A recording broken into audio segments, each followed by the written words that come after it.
This is the Quants have arrived panel. Here are the Quants. I wanted to give a quick intro to myself. My name is Jed Breed. I am managing partner at Breed VC. We're an early stage venture fund. And I'll let you guys introduce yourselves. My name is Shiliang Tang, managing partner of Monarq Asset Management, multi-strategy, liquid, crypto hedge fund, part of Falcon X. Hi, my name is Justin Chuh. I'm head of trading at Polychain Capital. We're a crypto asset manager based out in San Francisco. Hi, my name is Chladek. I run the multi-manager platform at Forteus. So yeah, the market has definitely matured. We're seeing institutions now entering the space much more like back in 2018, 19, 20. It was a lot easier. There's a lot of alpha to basically make a lot of money trading a lot of various strategies. So I guess today things have kind of matured. So right now, and maybe just general, we start off like where generally do you see the alpha happening in this market? And I'll let you go, Shiliang. Yeah, I would say like, yes, it was easier, 5, 6, 7 years ago. But if you look at the source of alpha back then, it wasn't necessarily different in the sense that it wasn't really driven by superior quant strategies or anything of that nature, right? Like market making, arbitrage, like smart arbitrage or like funding rate, those weren't necessarily better quant signals. What AI does enable is obviously getting to the source of truth a lot faster, but I think the edge back then and the edge now is the same in the sense that it's really, integrations. It's the ability to trade on like offshore markets or different, geolocations and some of your competitors. Ability to like touch DeFi versus some others that can't. Maybe better sources of capital and funding. So I think a lot of those things aren't necessarily AI or even like quant related, and those sources of alpha should continue to persist. But I would agree that it's gotten harder. If you're just looking at like order book prices and general, market activity, like yes, AI has made that way more competitive, but the other sources of alpha I think still persist. And it sounds like a lot of that alpha is access to different venues, as you mentioned, DeFi access, which sounds like more like regulatory arbitrage. And so you'd say like that specifically is where the edge is. Alpha. Yeah. Okay. I'll let you go, Justin. Yeah, I think it depends really what game you're playing. There's like trading and investing in crypto. Obviously, like Shiliang said, a lot of the edge that exists on the trading side is making sure you have integrations to all the venues, actually having access to the market, whether that's directly offshore or through an intermediary like a trusted trade desk or several trade desks that can actually aggregate liquidity. But in the investment world today, I think most of the alpha still lies in the people and having access to private deals or foundations for the underlying asset that we're actually seeking and communicating with peers, whether it's funds or other investors, to really find out what the sentiment is around investing rather than running bots, making calculations, trying to figure out what the best move is for any one particular name. So having access to the cabal, you would say, is still a lot of alpha. Yeah, it's all access to information and knowing what to do with that. I think we're all constantly crawling out there, getting a lot of signal, and the game is still identifying, getting a lot of noise, getting the signal from the noise, and acting on that, whether that's in a token that exists already for some catalyst or maybe some up-and-coming project and getting on the cap table early. Is there a specific source of information that you trust over others, or what's like information that you ignore? Ignorable information, I'd say, kind of starts online, and then you verify by way Crypto of... Twitter is not. Yeah, like that you just take it as a grain of salt.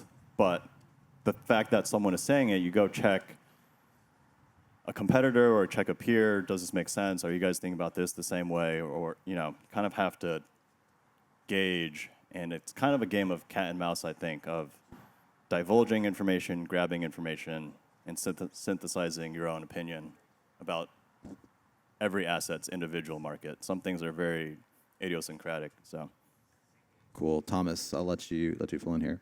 No, I can only echo to those two things. I mean, both on the quant and fundamental side, I don't think the game has changed. I think the game is the same as it was in TradFi 20 years ago. It's still the same here. I think it's more the lack of opportunities and the supply side of these opportunities that have been striking over the last few quarters that makes it more difficult. I don't think you've seen a massive input of very sophisticated kind of quant desks going after these alphas in a way that will essentially kill the opportunity. So it's not the first time that we've seen some compression. We've seen new alpha opportunities kind of emerging, and we've seen these guys evolve and deploying and bridging the gap with that liquidity. And that's kind of the ongoing game.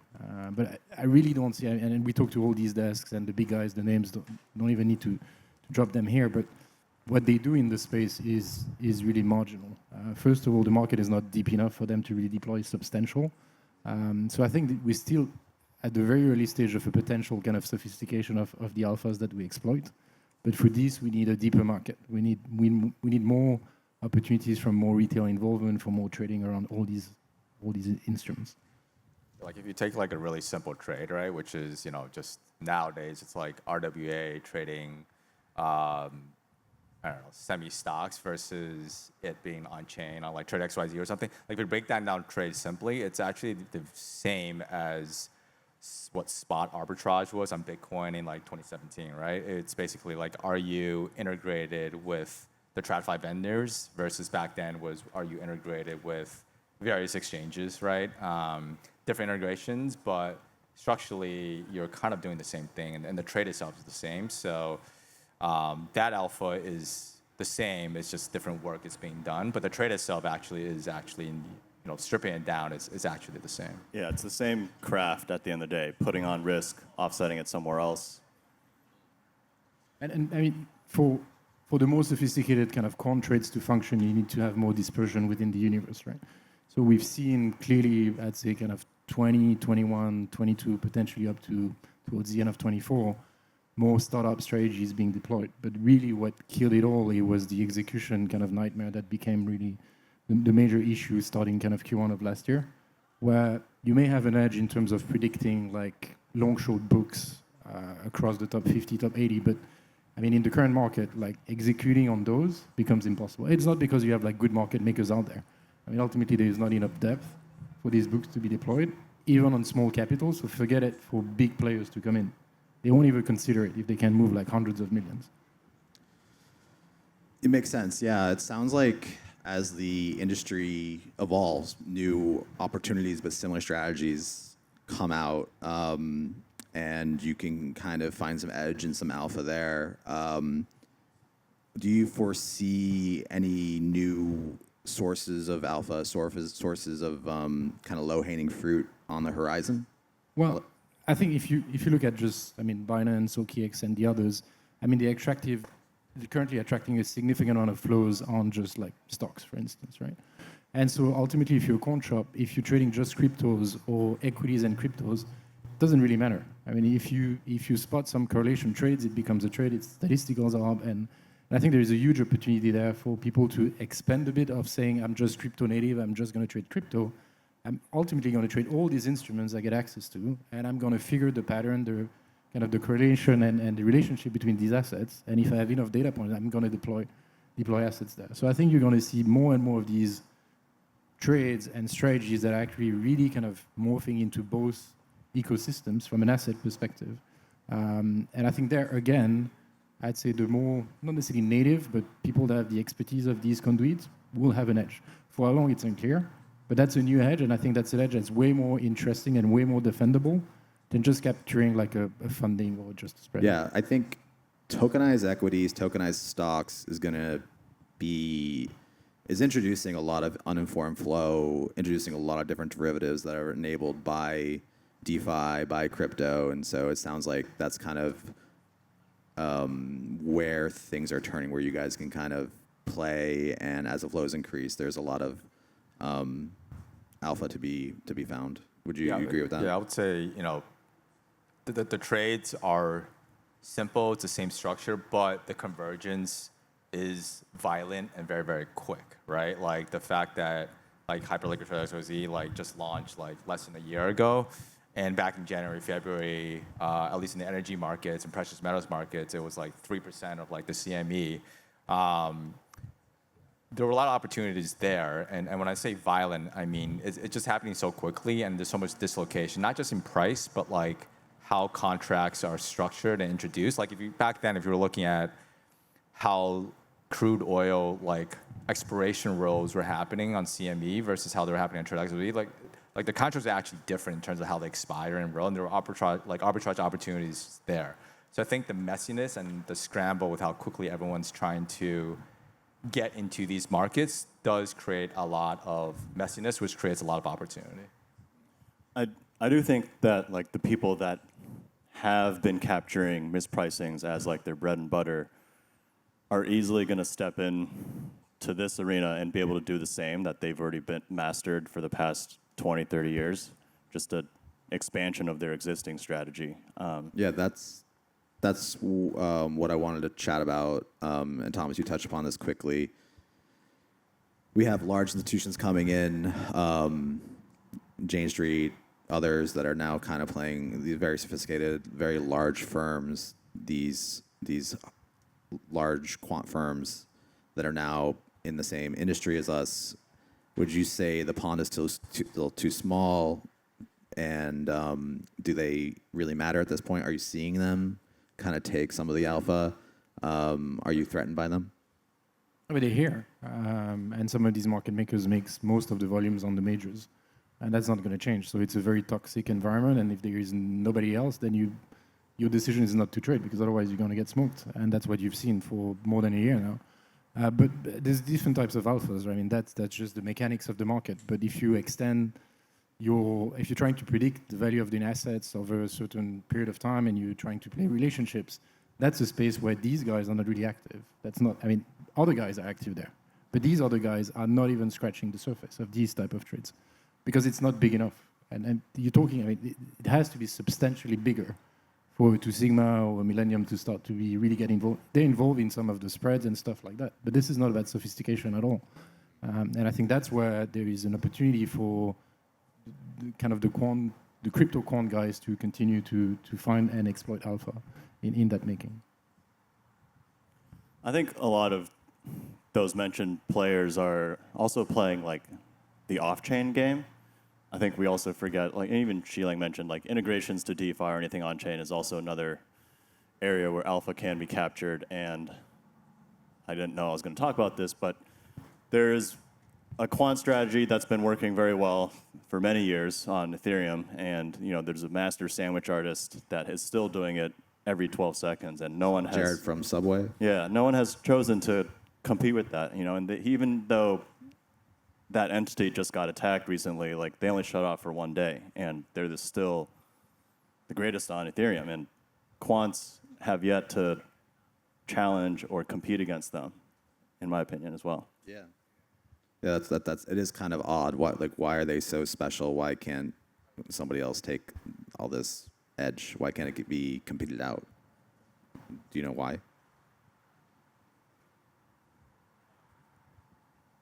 It's probably pretty hard to spin up an MEV bot, and I'm sure there's a range of skill and talent to even do it. I don't think you can just give anyone an AI tool and actually say like, help me sandwich these transactions in the mempool. Make me money is the prompt. Well, I mean, I was just talking to someone yesterday that actually mentioned, he knows someone that gave a wallet $500,000 and they proceeded to let it go to zero. And the prompt was, make me money, make no mistakes kind of thing. And it's just, you can't just tell your average bot to actually be that productive for you. Otherwise, we'd all be trying it, right? I do think that AI tools not really levels the playing field, but actually widens the gap too, because the people on the top end of the skill range are going to propel themselves even further with these tools. Whereas maybe on the bottom of the range, they become more closer to the middle, and there's definitely some that aren't even touching at all and staying behind. Any thoughts on that, Shiliang? Yeah, I think it becomes like a barbell, right? Where not just in terms of ability, but size and scale. I think AI does enable the firms that are already at scale to basically propel themselves continuously, right? Because there are other advantages other than just quant models.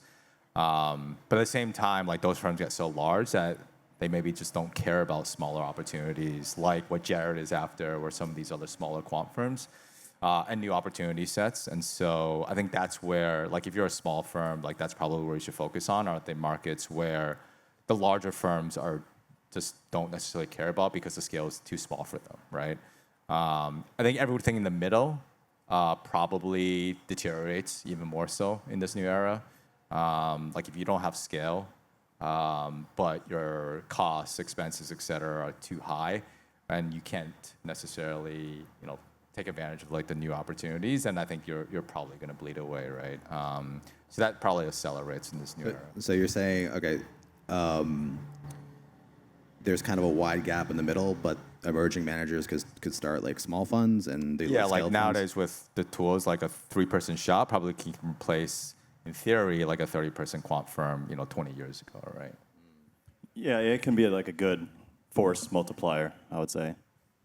How's the LP market these days in terms of raising redemptions? Are they hesitant? Crypto obviously is not the sexy thing, but your model obviously has performed well. So yeah, how does that market look right now?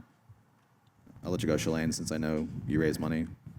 It's tough, right? Like I think there's, especially for like the extremely liquid end of the market, which we swim in, right? I think there's just a lot of other distractions that are in the market, whether it's prediction markets or trading semis, SpaceX IPO, and all these things, right? So it's the attention economy, and it goes for LPs as well, right? And you need a good narrative. While there are new opportunities in crypto, like the size and scale of it, and like let's say the RWA markets just aren't there yet to be able to deploy hundreds and hundreds of millions of dollars. So until kind of prices recover and open interest, et cetera, as a dollar notional increases, it's going to be uphill battle. For the RWA trade that you guys keep mentioning for the audience, can you give us some alpha? What's like the trade that you're loving right now that's printing cash? Yeah, I mean, for it's actually like every single month has been something different, or every single couple of months, right? Like initially it was precious metals, then it became crude, then now it's like the equity trade, right? So, I mean, something like very simple is simply just being able to get access to like NASDAQ stocks, right, or NYSE stocks, and then even just playing the funding there, or on weekends, just dislocations between that and like the perp markets, right? So there's some opportunities. It's not hugely scalable, but for like a market neutral, delta neutral fund, you're getting at least like 20% plus yields in theory. Annually, right? Annually, yeah. And I think one other piece that will continue to grow is as this place becomes more institutional, it's the same playbook as we've seen others, right? Like we're going to start to see crypto get included into more and more ETFs, index inclusion. There's going to be trades like index rebalancing, triple leverage, double leverage ETFs that are crypto focused. And that's a huge, huge market in traditional markets and other asset classes. And as crypto permeates there, I think more and more opportunities will arise specifically in that area. Any trades for you, Justin, that you like right now? I think we've just appreciating rotating, and we're becoming a more multi-asset class fund and manager. It's just feeling healthier to rotate out of tokens and getting into equities. They have more of a fundamental floor value. Like semiconductor stocks type stuff? Yeah, the whole range of it, because we try to stay still crypto focused. I guess I'll step back a little bit. Raising is definitely hard. There's a big capital and talent vacuum in our sector. And going to potential LPs, you kind of have to have a AI and robotics strategy, but we don't want to really admit that we're completely pivoting and kind of just putting broader statements out there on frontier technologies. But yeah, the equity. You got to go where the alpha is, right? Yeah, the equity bias is definitely towards crypto tangential names and all things AI data center related. Thomas, your multi-manager that you're managing, what are you seeing out there for, like, your favorite managers? What are their trades that are working out?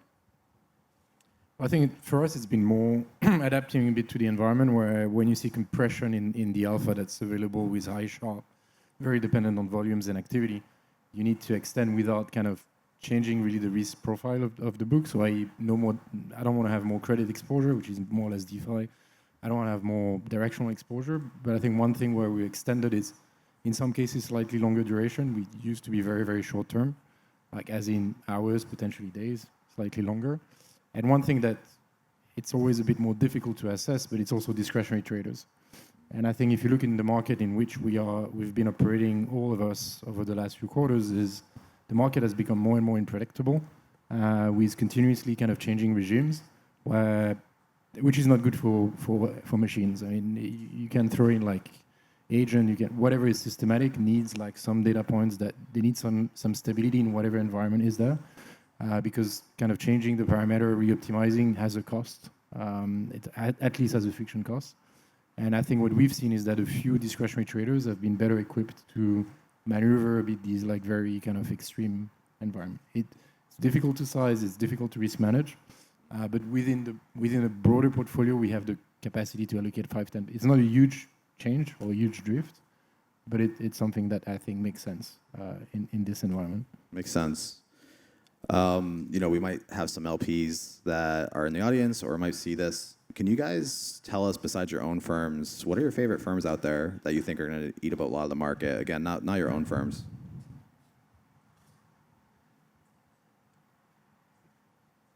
Can you repeat that?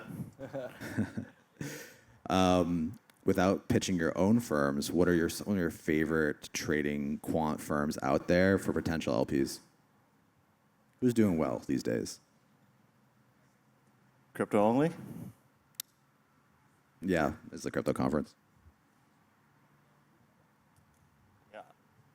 I honestly don't know how my peers are doing or should I be advertising them, but I mean, like I guess the liquid quant side, right? Like obviously, like QRT and some of these like traditional TradFi quant firms that have gotten into crypto over the years, like they obviously already have the existing models and know where to exploit the market inefficiencies for a new asset class, and so I think they'll continue to do well and have done well. Right. I feel like in the current market environment, it's more of these delta neutral shops that are kind of just trading basis and can just consistently print. That'll probably do well right now. And I would look at those more as honestly like a fixed income play, because they'll just send you consistent distributions as long as their strategies don't decay.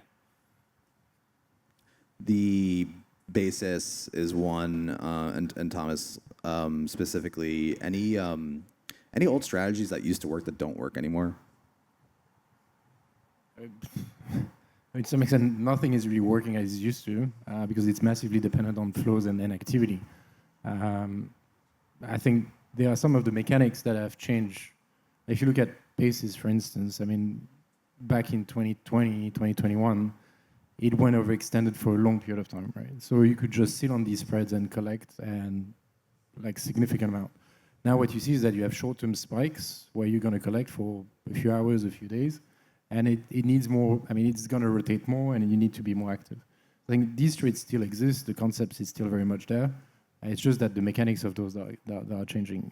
And I think what has changed significantly and will keep on changing is just the proximity of these different ecosystems with the role of the PBs. Clearly, we're not there yet, but that plays a significant role on how these spreads evolve. Because ultimately, those spreads only exist because there are frictions between the different ecosystems. I think arbitrage will always exist. It's just going to get thinner and thinner. Interesting enough, that's how I got into trading crypto was arbitraging different venues. But there's always going to be a mispricing somewhere, especially in our fragmented liquidity. Liquidity taking is, going to exist forever. And the more venues that pop up, there's always going to be some poor lad leaving an order somewhere where it shouldn't be, and they're just going to get sniped. Law of one price will exist forever. We have 2 minutes left. So, last couple of questions here. What do you think brings retail back? I mean, they right now, obviously, we're not the sexy trade right now. 2021, 2022 was crazy. Stock market, equities is kind of where all activity is happening. What are some catalysts that you think, do you think they'll ever come back? I think they'll be back. It just kind of depends where and in what size. I mean, some of the premise of this was to lower barriers to entry and investing in general, but there will be guys that will have, $1 to $1,000, and maybe they don't want to buy 10 units of SpaceX, and they actually want to buy $1,000 of a meme coin, which unfortunately will also persist because people enjoy gambling and want to take moonshots. But I actually don't know where I'm going with this, but they'll always want to get in somehow, I think. What I've noticed is the token price drives the entire market. So even if one corner of crypto, could be crypto XAI, gets hot, starts going up, more people will pile in, and it'll get more and more exciting. Who knew that everybody would be trading gold or silver, right? Silver had a huge run up, and then every degen was trading silver. So I think it's really which category starts having some success, and that'll drive more and more success. Any other thoughts on that, Shiliang? I think ideally, a longer term, more and more things come on chain, and then it's not just crypto. It's just we have other assets on whatever the blockchain, right? And it's kind of the best of both worlds. You can trade all these assets, but on crypto rails, and so crypto transcends just trading, a random token or meme coins, right? And it becomes everything. And so retail will always be there. It's just, different assets. And us as firms will have to evolve to trading just, not just tokens, right? But other assets as well in the tokenized form. And that's probably what hopefully the end state is. And so the question then becomes not will retail come back? It's just where, as Justin said, where retail will manifest itself and sit within the overall ecosystem. Any thoughts, Thomas? Nope. It's more like retail will always exist, just where and how heavy is their footprint, kind of thing. Yeah, the uninformed flow seems to be thinner than it used to be, but I think that's pretty much all we got on our side. Thanks, guys. Thank you.